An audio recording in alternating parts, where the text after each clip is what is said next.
Dans cette école catholique parisienne, un spectacle un peu particulier attend ses élèves de grande section.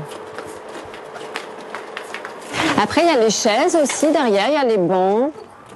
Lucie Langlais-Vignon a écrit un spectacle pour sensibiliser les jeunes enfants à l'intimité et au consentement. Il soulève à nouveau la jupe d'Oursinette, mais cette fois, il met sa culotte dans la patte d'Oursinette et il fait un bisou sur la bouche d'Oursinette avec son bec. Oursinette reste toute seule au milieu de la cour de récréation.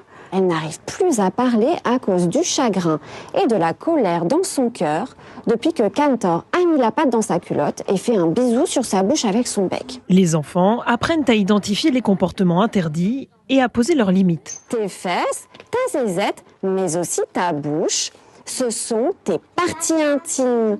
Ça veut dire que ce sont des parties de ton corps qui n'appartiennent qu'à toi. Personne d'autre n'a le droit de les toucher. C'est interdit. Si quelqu'un ne respecte pas ton intimité, comme Cantor ce matin, tu as le droit de lui chanter cette chanson. Écoute bien. Patouche minouche, c'est mon intimité. Patouche minouche, tu dois la respecter. Moi, ma maman, il me fait beaucoup de bisous. Oui, et est-ce que toi tu es d'accord qu'elle fasse des bisous, ta maman? Non, parce que chaque fois, elle fait des bisous sur la bouche. Eh ben oui, mais dis donc, c'est une partie intime, la bouche. Alors tu peux lui dire, ce sont mes parties intimes, c'est ma bouche, c'est interdit.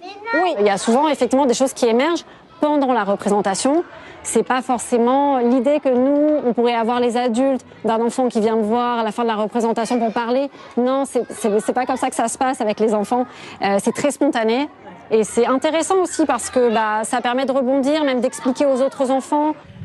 Depuis 2001, la loi prévoit 3 séances annuelles d'éducation à la vie affective et sexuelle, de la maternelle au secondaire, mais moins de 15% des élèves en bénéficieraient réellement. En maternelle particulièrement, rares sont les enfants à y être sensibilisés. Moi, je me sers en fait de l'entrée par le divertissement pour diffuser un message très important aux enfants. C'est-à-dire, ça, ce sont les parties intimes et personne d'autre qu'eux n'a le droit de les toucher. Voilà. Déjà, s'ils ont compris ça, c'est déjà énorme. Depuis la rentrée 2025, ces enseignements sont devenus obligatoires, avec pour ambition d'appliquer enfin la loi de 2001. Mais la contestation demeure. Des associations conservatrices et des élus de droite et d'extrême droite dénoncent une intrusion dans le rôle éducatif des familles. L'ignorance rend fragiles les enfants. Donc tant qu'on nomme pas les parties intimes et que l'enfant a le droit de dire non, parce que c'est son intimité, on le fragilise. Et les enfants comptent sur nous pour les protéger. À nous, enseignants, de recueillir la parole de l'enfant et aussi de la faire circuler dans les familles. Et à la fin de la séance, quand on demande aux enfants ce qu'ils ont retenu, notre partie intime, c'est les fesses, la zézette et la bouche. Moi, je connaissais pas trop la bouche et la poitrine. est-ce que c'est facile de dire non? Bah oui, non. Oui, non. Est-ce que les yeux, c'est la partie intime sur les touches? Non, les yeux, ça compte pas.